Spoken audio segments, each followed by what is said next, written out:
할렐루야, 반갑습니다. 오늘도 변함없이 바이블 스토리 산책과 함께 해주시는 모든 유튜브 우리 시청자분들께 감사를 드립니다. 오늘 새로운 책 학개서를 가도록 하겠습니다. 이 학개서는 구약의 성경 중에서 오바다 다음으로 짧은 책입니다. 오바다가 한 장으로 이루어진 책이었다면 이 학개서는 두 장에 걸쳐 있는 짧은 책입니다.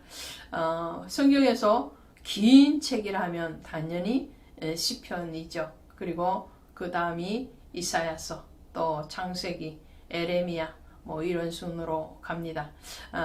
길고 짧고의 중요성보다도 그 하나님의 메시지가 얼마만큼 함축되어져 있는가라는 점에서 우리는 살펴보는 것이 더 은혜가 될 것 같습니다. 오늘 학개서는 성전 건축에 대해서 말씀을 하죠. 이 성전 건축, 성전이 무엇인가 라는 물음을 우리에게 던져주고 있습니다. 그리고 그 성전에서 받으실 영광, 하나님이 구하시는 그 영광이 무엇인가를 우리 자신에게, 또 우리가 섬기고 있는 교회와 또 모든 공동체를 향해서 질문을 던지면서 이 책을 열어가도록 하겠습니다. 이 학개의 이름의 뜻은 축제, 나의 기쁨 이런 뜻을 가지고 있어요. 학개가 선지자로서 하나님 앞에 기쁨이 되었고, 또 하나님의 백성들에게 축제의 의미를 가져다 주지 않았나라는 것을 우리는 학개서를 묵상하면 할수록 그 이름의 뜻과 다르지 않다라는 것을 알 수가 있겠죠. 여러분들의 이름의 뜻은 어떻게 되시나요? 제가 신학교에 가서 자기 이름에 대해서 소개를 하라는 그런 시간이 있었어요. 제 이름에 한문으로 보면 빼어날 숫자에 꽃 화자입니다. 그래서 신학교에 들어가서 그 자기소개를 하라는데 떠오르는 생각이 그거였습니다. 꽃 중에서도 빼어난 꽃, 가장 아름답고 가장 귀한 꽃은 당연히 예수의 꽃이다, 샤론의 꽃이다. 그래서 제 소개를 하면서 저는 빼어난 꽃입니다. 꽃 중에 꽃, 예수의 꽃입니다. 샤론의 꽃입니다. 라고 소개를 했던 적이 있습니다. 자, 오늘 학개의 이름의 뜻이 그런 나의 기쁨, 나의 축제 이런 뜻을 가지고 있는데, 이 학개는요, 앞에 나와 있는 이 스바냐서까지가 바벨론 포로 이전의 책이었다면, 이 학개 그 다음에 나오는 스가랴, 말라기스는 포로 후기의 선지자들의 책입니다. 이게 포로 이전, 또 포로 중, 혹은 포로 이후 이렇게 선지서를 구분을 할 수가 있습니다. 그때에 포로 중에 선지자로 활동했던 사람이 다니엘 그리고 에스겔 선지자가 있죠. 이 다니엘과 에스겔은 바벨론 포로 중에서 선지자의 활동을 했습니다. 그리고 포로 후기에 포로로 잡혀갔다가 다시 귀환해서 하나님의 메시지를 전한 선지자가 학개, 뒤에 나오는 스가랴, 말라기인데, 이 학개 선지자는 그 중에서도 맨 먼저 1차 포로 귀환자로 돌아온 사람이고, 또 순서적으로도 가장 앞장에 있는 선지서라고 우리는 먼저 기억을 하고 가도록 하겠습니다. 이 학개 전체에 보시면 학개서에서 강조하는 단어들이 있어요. 그 단어가 만군의 여호와입니다. 그래서 1장 2절에 가시면 만군의 여호와가 이같이 말하여 이르노라 그렇게 되어 있죠. 그리고 맨 마지막에 가시면 2장 23절에 가시면 만군의 여호와가 말하노라 이렇게 되어 있죠. 그래서 학개는 본인의 어떤 이 학개서를 쓸 때의 어떤 시대적인 배경에 대해서 1장 1절에서 소개하고 곧장 만군의 여호와가 선지자 학개에게 하는 말씀으로 시작을 합니다. 그리고 마지막 절에도 만군의 여호와가 말씀하시는 것으로 끝맺음을 하고 있어요. 만군의 여호와라는 말을 이 두 장에서 무려 15번 사용되어지고 있습니다. 또 만군의 여호와는 아니지만 여호와라는 단어 야훼 하나님에 대해서 기록한 것도 15번 정도 됩니다. 그래서 1장에서 2장까지 만군의 여호와로 출발해서 만군의 여호와로 끝맺는다는 것과 그리고 만군의 여호와 혹은 여호와라는 말을 총 한 30번 정도 금용을 합니다. 그만큼 이 학개는 하나님에 대해서 사로잡힌 선지자, 그 하나님을 앞장세우는 선지자였다라는 것을 알 수가 있겠죠. 이 만군의 여호와라는 이름을 우리는 어디에서 가장 강력하게 기억하고 있는가 하니까요. 다윗이 어린 나이에 골리앗과 맞짱을 뜰 때가 있지 않았습니까? 그랬을 때에 다윗이 하는 말이 이런 말이었죠. 너는 칼과 단창으로 내게 나오니와 나는 만군의 여호와의 이름으로 내게 나간다. 그렇게 말을 합니다. 문맷돌 5개를 가지고 나가면서 만군의 여호와와 함께 간다라고 말을 하거든요.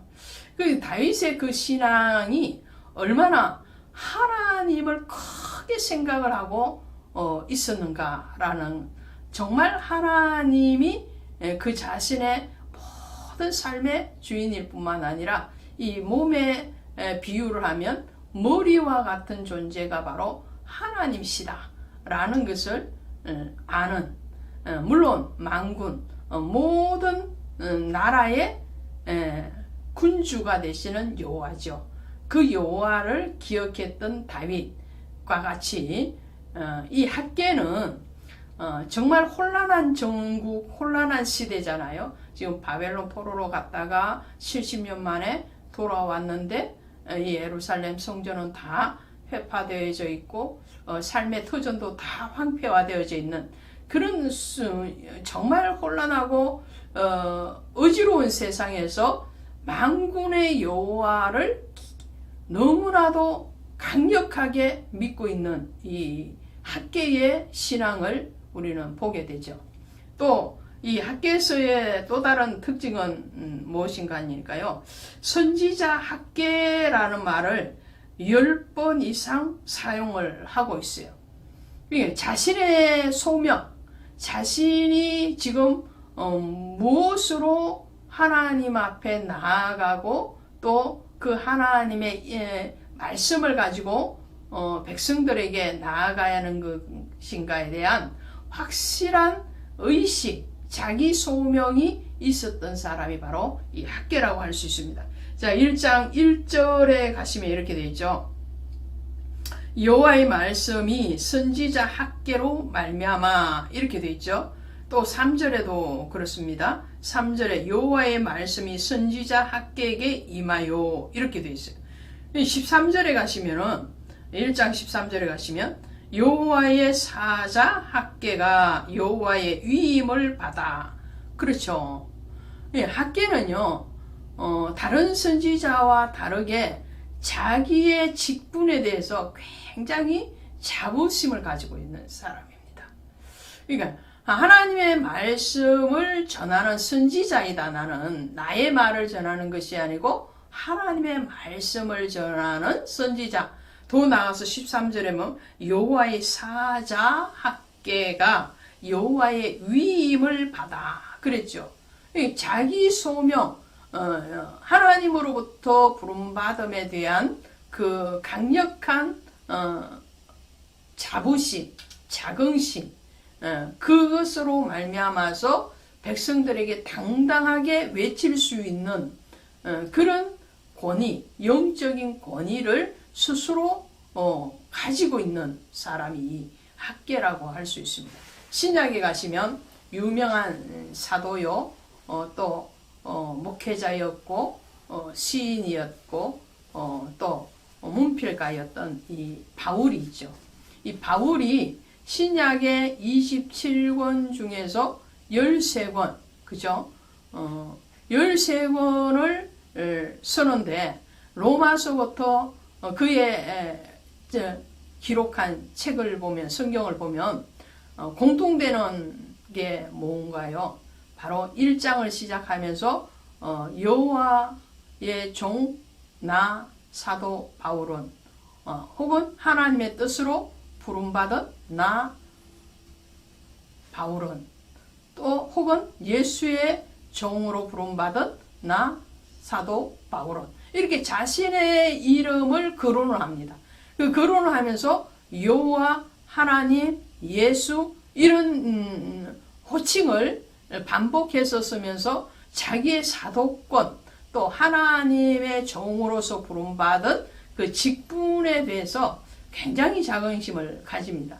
물론 학개나 사도 바울이 선지자로서 혹은 사도로서 그렇게 자기를 부각해야만 되는 시대적인 상황 또 뿐만 아니라 바울 같은 경우는 사도로서 12사도로 들어가 있지 않는 직제자로 부름받아야 되는데 사도라는 것은 예수님으로부터 직접 부름받고 예수님으로부터 직접 가르침을 받아야 되는데 사도 바울 같은 경우는 부활하신 예수님을 만났죠. 그리고 그로부터 부름을 받았고 아라바 광야에 가서 3년 동안 성령 하나님에게 지도를 받습니다.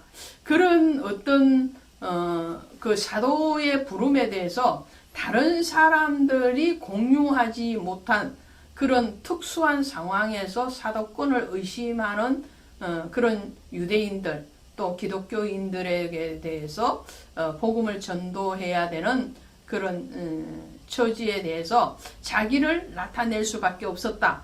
그런 것도 사실입니다. 그러나 그보다 더 중요한 것은 그의 내면과 외면에 흐르고 있는 하나님으로부터 부름받았다는 것, 예수 그리스도로부터 직접 부름받고 사도로 위임받았다는 것에 대한 자부심, 자긍심이 굉장히 강했다라는 것.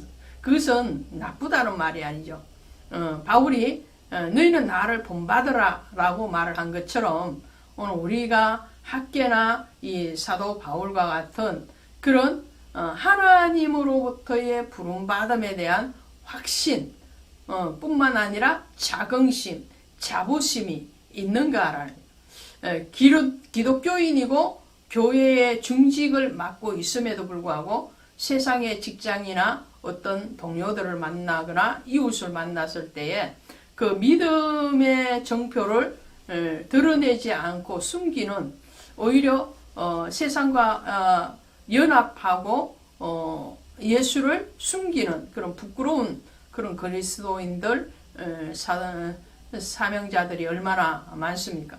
그에 비하면 이 학개나 사도 바울은 얼마나 자기가 부름받음에 대해서 자부심을 가지고 또 그 하나님, 자기를 불러주신 만군의 여호와 그 하나님을 예수 그리스도를 높여드리고 있는가에 대해서 우리가 생각해야 될 것 같습니다. 이 학개서는요, 외적인 성전 건축에 대해서 말을 하면서 하나님으로부터 부름받은 그 자신의 사명에 대해서 충성하는 선지자, 그로 인해서 예수 그리스도로부터 정말 칭찬받기에 합당한 또 주님 앞에 기쁨이 되는 그런 선지자의 활동을 이제 살펴보도록 하겠습니다. 고맙습니다. 할렐루야, 반갑습니다. 오늘은 우리 건설 현장으로 가볼까 합니다. 우리 등대교회도 건축을 해야 됩니다. 그런데 아직 건축을 하지 못하고 있습니다. 조립식 건축물로 지금 사용하고 있는데 횟수가 건축한 지 30년 가까이 되기 때문에 새로 건축을 하고 싶은 마음이 정말 꿀떡 같은데 찰떡같이 아직 잘 되지 않고 있습니다. 혹시 이 방송을 보시는 분들 중에서 건축 헌금을 하실 마음이 있으시면 등대교회로 선한 손길을 보내주시면 고맙겠습니다. 자, 오늘 학개서 1장을 가실 텐데요. 이 학개가 스룹바벨과 대제사장 여호수아와 함께 1차 포로 귀환 자로 유대 땅으로 돌아오게 되죠. 그런데 하나님께서 이 유대 땅으로 포로 귀환 자들을 보내시면서 빈손 들고 가지 않게 하시잖아요. 놀라운 역사죠. 이전에 이미 이스라엘 백성들이 애굽의 종살이를 자그마치 430년을 하게 되죠. 그 430년의 종살이를 끝내고 하나님 출애굽시키실 때 기적적으로 바로의 손에서 유다 백성들을 구원하셔서 가나안 땅으로 보내실 때도 애굽인들을 감동시키시고 그들의 손에서 물품을 취하게 하십니다. 그리고 그것을 들고 나와서 광야를 지나오는 동안에 하나님이 성막 제도를 주시고 성막을 짓게 하시죠. 그 성막을 지을 수 있는 원자재가 하나님이 애굽에서 취하게 하신, 그러니까 430년 동안 종살이 한 것을 그냥 보내지 않게 하시고 그 품삯 대가를 하나님이 직접 취하게 하셔서 이스라엘 백성들이 들고 나와서 그것으로 성막을 지었거든요. 그런 것과 같이 바벨론 포로 70년에서 돌아올 때도 하나님께서 고레스를 감동시키십니다. 그리고 그에게 은혜를 있게 하셔서 성전 건축에 필요한 모든 물자와 사람을 보내서 성전 건축을 하게 하죠. 나중에 3차 포로 귀환 자로 돌아온 느헤미야에게도 하나님 은혜를 입히셔서 자원을 다 가지고 와서 바사제고로부터 받아와서 예루살렘 성벽을 재건하는 역사를 허락하시죠. 하나님은 세상에서 우리가 종살이와 같은 그런 삶을 산다 할지라도 하나님의 나라에서 반드시 세워야 되는 그 성전, 거룩한 성전에 대해서 하나님은 그 모든 물품과 자원을 준비하시고 때를 따라서 그것을 허락하셔서 성전을 짓게 하십니다. 그렇게 해서 학개와 스룹바벨이 돌아와서 성전 건축을 하게 되는데, 그런데 537년에 돌아와서 그 다음 해에 성전 기초를 공사를 하게 됩니다. 물론 하나님 주신 그 물품을 가지고 하게 되죠. 그런데 그것이 정말 물 흐르듯이 쭉 잘 진행되어지는 것이 아니고 가다가 막혀버립니다. 사마리아인들이 이 성전 공사에 참여하기를 원하지만 그들을 거절하죠. 유대인들이. 왜 그랬습니까? 사마리아인들은 북쪽에 속한 지방이죠.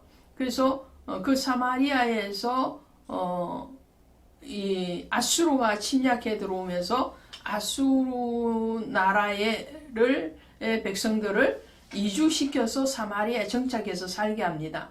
그래서 사마리아 성이 아합의 아버지인 오므리 때 사마리아 성이라고 이름이 일컬어지는 그 성인데, 거기에서 아수르인과 그리고 북이스라엘 사람들이 살면서 혼혈의 문화 그리고 종교 또 혈통까지도 혼혈적인 그런 혈통이 일어나게 되죠. 그래서 신약에 가시면 사마리아 여인과 예수님의 우물가의 대화에서도 나오는 것처럼 이 유대인들은 사마리아인들, 특별히 여자들에 대해서 굉장히 가까이 하지 못하는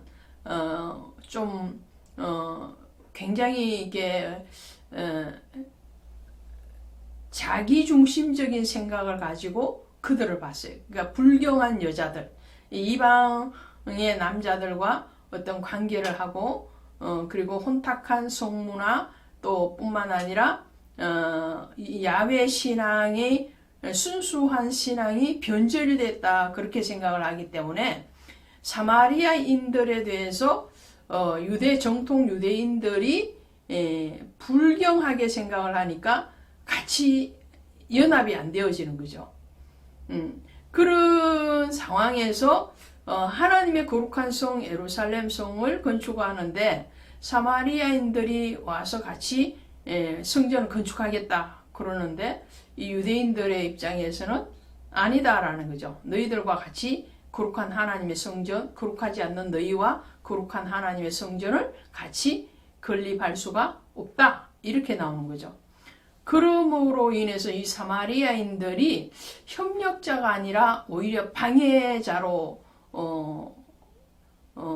이들을 괴롭히게 되죠. 그로 인해서 이 성전 건축이 1차적으로 중단이 됩니다.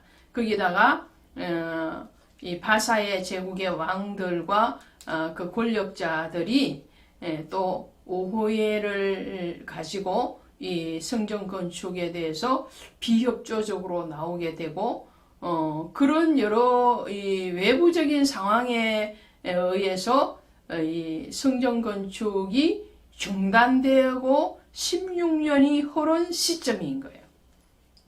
16년 동안 이 기초공사만 해놓고 버렸어요. 그리고는 이들이 어디로 가느냐면은 다 자기 집으로 가는 거죠. 왜냐? 이 성전, 예루살렘 성전만 파괴되어지고 무너져 있는 상황이 아니고요. 70년 동안 버려진 자기들의 농토와 삶의 터전들도 황무지가 되어 있기는 마찬가지거든요. 이 사람들 마음속에 그런 게 오는 거예요. 하나님의 성전을 먼저 세워야지. 이 바벨론에서 돌아올 때는 하나님의 그 성령의 감동됨 또 하나님의 도우심의 손길 그런 것들을 경험했기 때문에 가면 하나님의 성전 먼저 세워야지. 그래, 성전이 먼저야, 교회 먼저야, 신앙이 먼저야 이렇게 결기를 하고 왔지만 성전 기초 공사를 하고 난 뒤에 여러 가지 어떤 외부적인 위협의 요소, 방해의 요소를 부딪히게 되니 어떻게 이들이 생각을 하게 되겠습니까?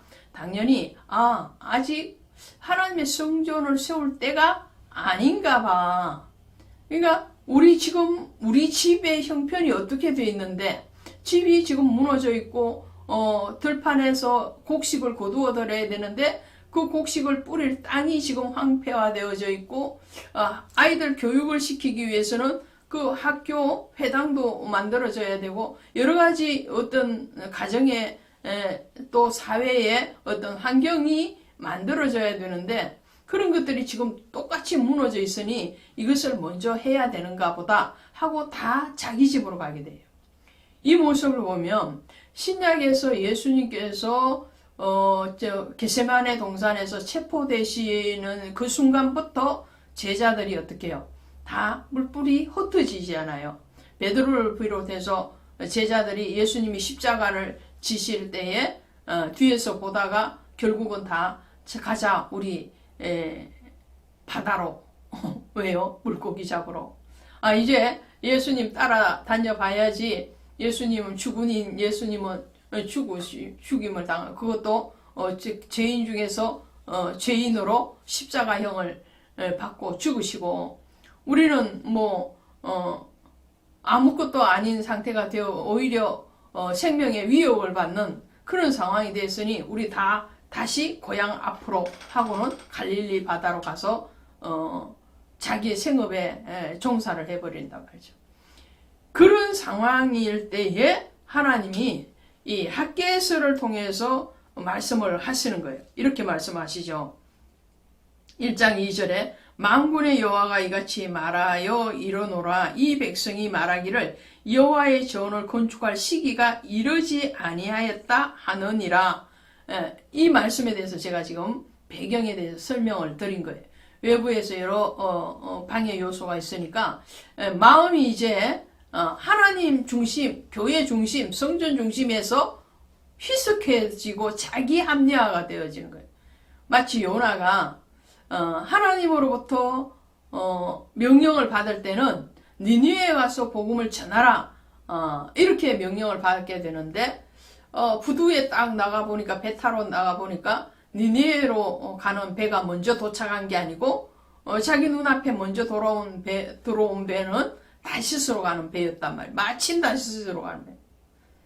그럴 때에 가뜩이나 이 니느웨로 가고 싶은 마음이 눈꼽만큼도 없었는데 억지로 지금 가야 되는 상황인데 니느웨의 배가 오는 게 아니고 다시스의 배가 딱 들어오니까 요나의 마음속에 어떤 자기 합리화가 생겼던가요?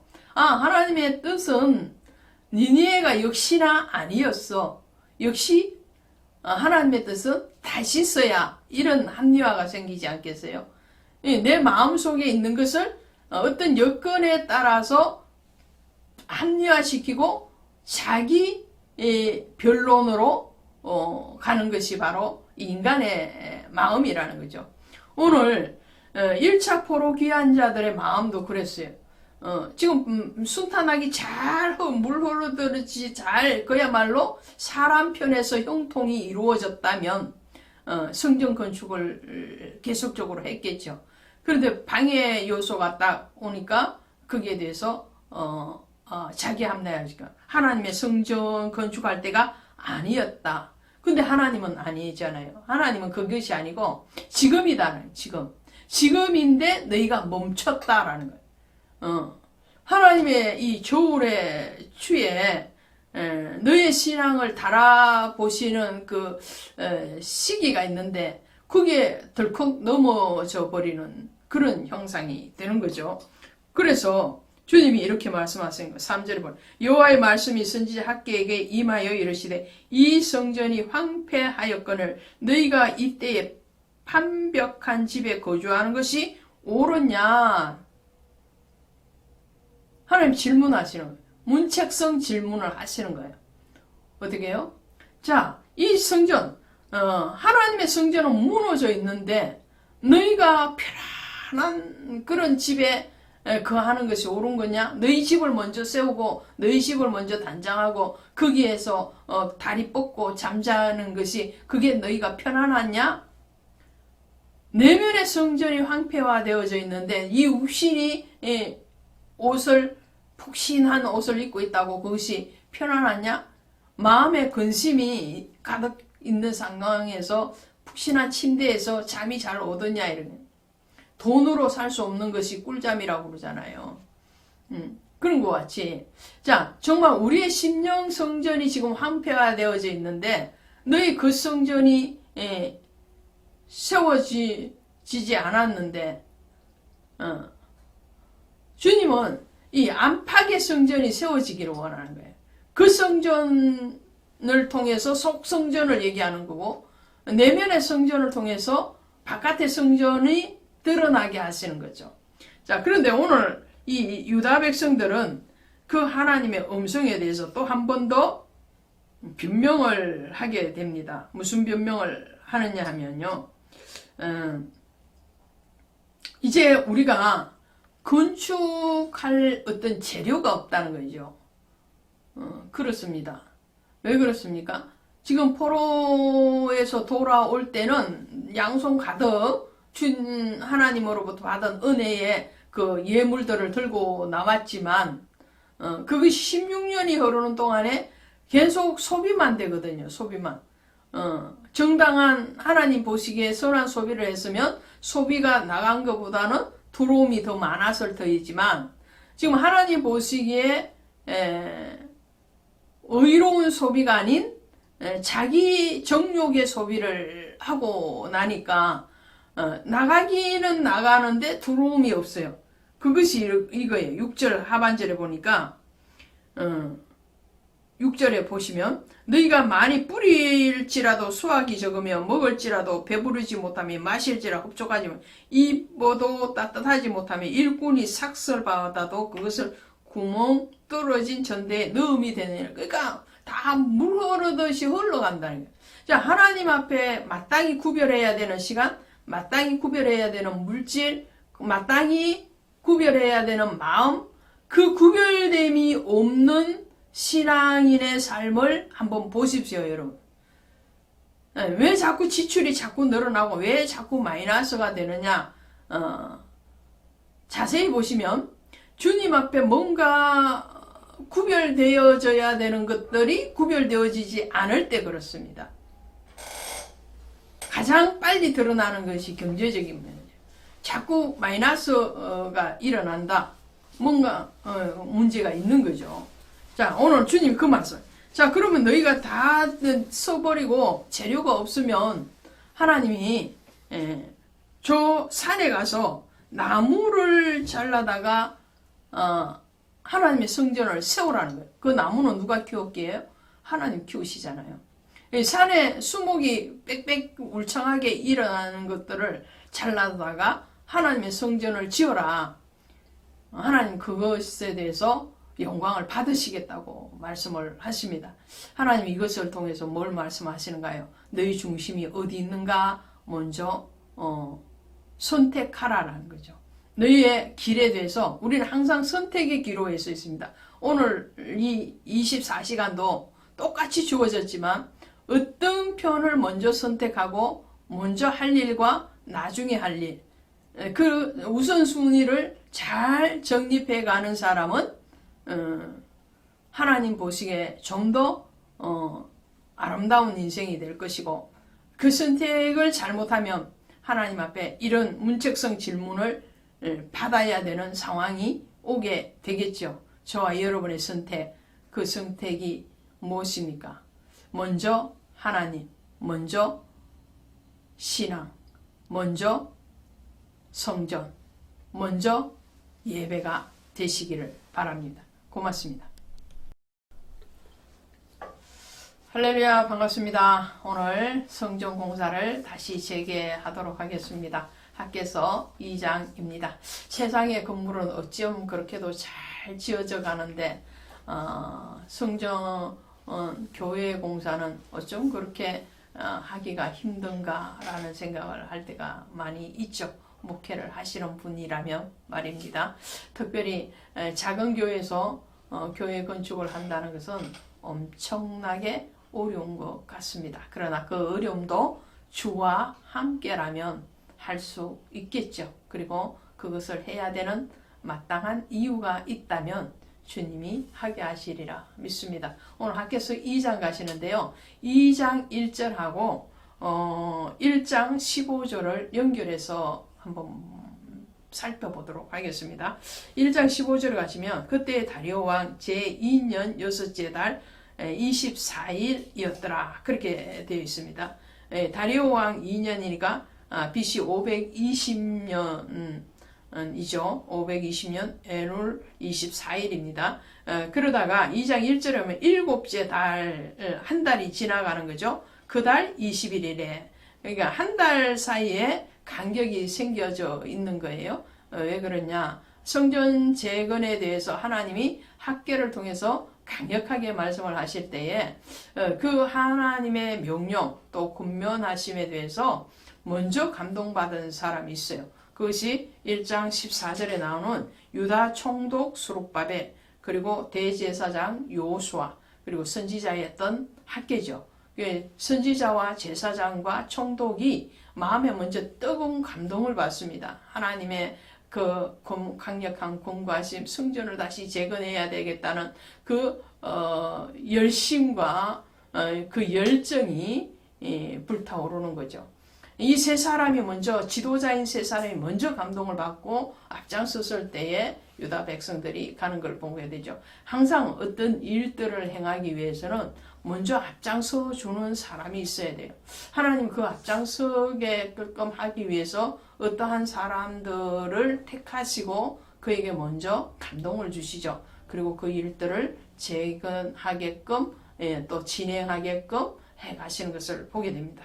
자, 이런 한 달의 간격 사이에서 황폐화되어져 있던 버려져 있던 그 성전 터를 다시 정리하는 공사를 재개하기 위한 그 정리하는 그런 시간이 있지 않았는가. 또 7월이라고 했으니까 유대력으로서 7월에는 절기가 줄줄이 있죠. 7월 1일은 나팔절이 있습니다. 그리고 7월 10일은 대속죄일이 있죠.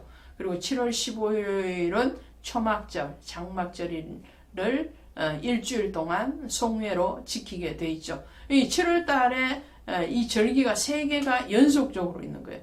그러니까 이 7월 한 달은 정말 기쁨과 축제 가운데서 하나님 앞에 다시 성전을 짓기로 결단하고 또 서로를 위로하고 격려하는 그런 시간이 아마 있었을 것입니다.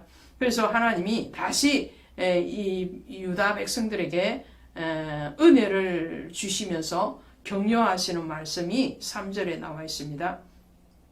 너희 가운데 남아있는 자 중에서 이 성전의 이전 영광을 본 자가 누구냐? 이제 이것이 너희에게 어떻게 보이느냐? 이것이 너희 눈에 보잘것없지 않은 이전 성전의 영광. 무슨 성전을 얘기할까요? 당연히 솔로몬 성전을 얘기하죠.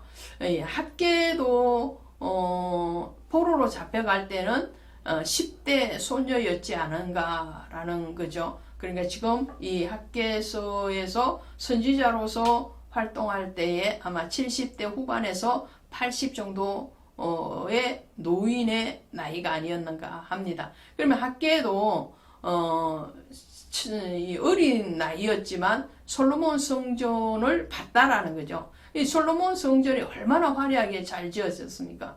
성막시대 이동하는 그 성막시대를 마감하고 정착되어져 있는 솔로몬 성전을 솔로몬이 왕이 되고 4년째에 건축을 시작해서 7년 만인 11년에 완공하죠. 그 성전의 화려함을 이들이 봤다는 거죠. 그리고 그곳에서 하나님의 영광이 가득했던 그 영광스러운 모습을 보았는데 너희가 봤던 그 예전의 그 솔로몬 성전의 영광 또 지금의 폐허가 된 이 허물어져 버렸던 솔로몬의 이 성전의 이 모습 보잘것없는 이 모습을 너희가 보느냐라고 말씀하시면서 뭐라고 말씀하시느냐 하면 7절에서 이 말씀을 하시는 거예요. 또한 모든 나라를 진동시키는 모든 나라의 보배가 이르니 내가 이 성전의 영광이 충만하게 하리라 만군의 여호와의 말씀이니라. 그러면서 8절에도 이렇게 9절에 이렇게 이 성전의 나중 영광이 이전 영광보다 크리라 만군의 여호와의 말이라. 비교해서 말씀하는 거예요. 이 성전의 영광, 이 성전은 뭐냐면 앞으로 완공될 스룹바벨 성전을 얘기하는 거예요. 학계가 지금 군면하고 독려하고 그리고 이 성전 공사에 동참되어지는 이 스룹바벨 성전의 영광이 이전 성전, 어떤 성전요? 솔로몬 성전보다도 더 크리라. 왜 그럴까요? 왜 그럴까요? 그러면 여기에서 우리는 1장을 다시 넘어가서 말씀을 봐야 되는 거예요. 1장에 보시면 1장 8절에 보시면 너희는 산에 올라가서 나무를 가져다가 성전을 건축하라. 그래야면 내가 그것으로 말미암아 기뻐하고 또 영광을 얻으리라. 여호와가 말하였느니라. 이렇게 말씀을 하죠. 이 나무를 가져다가 이 성전을 지어라. 너희가 지금 바벨론에서 가지고 온 하나님 감동시켜서 바벨론의 고레스 왕을 감동시키고 그 바사 제국의 국민들로부터 받아왔던 그런 성전 짓기 위한 모든 기물들을 지금 다 소비하고 16년 동안 다 소비하고 없잖아요. 그 없는 그 상태를 한탄하지 말고 하나님이 직접 키워낸 그 산에 있는 나무, 그죠? 요즘처럼 뭐 묘목을 갖다 심고 적용을 하고 그런 시절이 아니잖아요. 어쨌든 산에 있는 그 나무를 가져다가 성전을 지으면 그 성전의 영광을 내가 받으리라 라고 말씀하셨는데, 지금 2장에 오셔서는 이전 성전 솔로몬 성전보다 앞으로 완공될 이 스룹바벨 성전의 영광을 더 받겠다 라고 말씀을 하시는 거거든요. 그럼 여기서 우리는 우리의 그 사람은 후패하나 속사람은 날로 새로워진다는 고린도후서 4장 6절의 말씀을, 우리가 16절의 말씀을 기억할 뿐만 아니라 하나님이 궁극적으로 받으시고자 하는 그 성전은 어떤 성전인가라는 거예요. 이 외형적인, 우리 조직신학적으로 보면 무형의 교회, 유형의 교회 그렇게 얘기를 하잖아요. 무형의 교회는 우리 성전된 우리 성도들을 얘기하죠. 성도들. 그리고 유형의 교회는 이 보이는 건물의 교회를 얘기하죠. 주님이 원하시는 교회는 너희가 성령이 거하는 거룩한 성전인지 알지 못하느냐. 고린도전서 3장 16절에 그렇게 말씀을 하시죠. 뿐만 아니라 예수님 자신을 가르쳐서 성전된 자기 육체를 말씀하심이라 그랬어요. 예수님이 자신이 성전이고 우리 성도들이 성전되는 거예요. 그 성전이라는 개념은 하나님의 영광이 임재하느냐 임재하지 않느냐, 그거 하나님이 함께 하시느냐 하지 않느냐, 그것이 바로 성전의 개념이라는 거죠. 예수 그리스도를 믿음으로 고백하는 그 성도, 사람 한 사람 한 사람이 성전된 것과 같이 예수 그리스도께서 하나님과 임재되어서 하나 되어진 상태가 바로 예수님 자신이 성전인 거죠. 하나님과 임마누엘 되어진 그 상태가 바로 성전이고, 예수와 동거되어지고 임마누엘 되어진 그 상태가 바로 성전이라면, 그러면 그 속사람의 성전, 우리 안에 계시는 그 하나님이 함께 하시는 그 상태를 주님은 기뻐 받으신다는 거예요. 또 나무를 가져다가 성전을 지어라라는 말씀은 이 나무가 뭘까요? 갈보리 산 위에 계시는 십자가에 달리신 예수 그리스도를 얘기죠. 십자가의 나무 위에 못 박히셔서 우리를 구원하신 그 예수 그리스도로 집을 지어라. 그것이 바로 반석 위에 집을 짓는 거잖아요. 예수 그리스도로 어떻게 집을 짓는가? 말씀으로 집을 짓는 거죠. 말씀화 되어지는 거죠. 우리의 심령이 말씀화 되어지고, 그리고 예수 그리스도의 십자가의 길을 가는 그 사람이 바로 성전이라는 거죠. 그 성전이 바로 주님이 원하시는 성전이고, 주님이 영광 받으시는 성전이라. 출애굽하고 난 뒤에 3개월 만에 이스라엘 백성들이 물이 떨어지는 것을 경험하잖아요. 그 물이 떨어졌을 때 출애굽기 15장에 가시면 마라의 선물을 만났을 때 그 마라의 선물에 무엇을 던졌죠? 나뭇가지를 던졌죠. 그 나뭇가지가 바로 십자가잖아요. 지금 학계를 통해서 나무를 베어다가 성전을 지으면 그 성전의 영광을 솔로몬이 지은 성전 영광보다 더 크게 받으시겠다는 것은 예수 그리스도로 집을 지어라는 거죠. 말씀으로 집을 지어라. 그러면 그 성전은 어떠한 금과 은으로 지은 것보다도 더 하나님이 받으시고는 하나님이 임재하시는 그런 성전이 될 것이다 라는 것을 말씀을 합니다. 그래서 학개서에서는요, 우상 숭배에 대한 그런 질책이나 또 징계에 대해서 말씀하지 않아요. 다른 선지서들은 그런 말씀들이 대다수를 이루고 있죠. 근데 학개서에서는 성전 건축에 대해서만 초점을 맞추고 있다는 것을 우리가 먼저 기억을 하고요. 이렇게 해서 학계에게 말씀하시고 이제 6월 달에 성전 건축이 재건이 되어지고요. 완공이 BC 516년에 완공이 됩니다. 재건 공사를 시작해서 약 몇 년이죠? 520년에 출발해서 516년에 완공이 되니까 4년 만에 완공이 되죠. 이걸 횟수로 보면은 586년에 바벨론의 침략으로 예루살렘 성전이 폐허가 되죠. 586년에 폐허된 그 성전이 딱 70년 만인 516년에 완공이 되는 거예요. 영적인 포로 기간 70년이 이제 끝나는 것이고, 또 정치적인 포로도 이제 끝나고 다 바벨론에서 유다로 다시 귀향하는 그런 하나님의 대역사가 이루어지는 것을 보게 되죠. 이 학계는요, 눈물로 정말로 하나님의 메시지를 받아서 유다 백성들에게 성전 재건에 대해서 호소했던 선지자였는데 그 눈물로 뿌린 씨앗에 대해서 열매를 본 사람이 바로 학계 선지자입니다. 그러므로 학계는 어떤 의미에서 굉장히 행복한 선지자입니다. 외쳤던 것을 그대로 또 유다 백성들이 실행하고 성전이 완공되는 것을 봤던 그 외침에 대해서 헛되인 것이 아니고 열매로 돌아오는 것을 경험했던 행복한 선지자가 바로 학계입니다. 그리고 23절에 보면 내 종 스룹바벨 이렇게 말씀하죠. 이 스룹바벨은 유다 지파의 조상이 되는 거죠. 다시 말씀드리면 메시아 예수 그리스도의 조상이 되고 또 내 종 스룹바벨이라고 말씀을 하시면서 그날에 내가 너를 세우고 너를 인장으로 삼으리니 바로 예수 그리스도의 오심에 대해서 메시아 시대를 예고하면서 학계서를 마무리하고 있습니다. 자, 오늘 2장 정리합니다. 하나님이 받으시는 정말 하나님이 원하시는 그런 성전은 예수 그리스도로 집을 짓는 것입니다.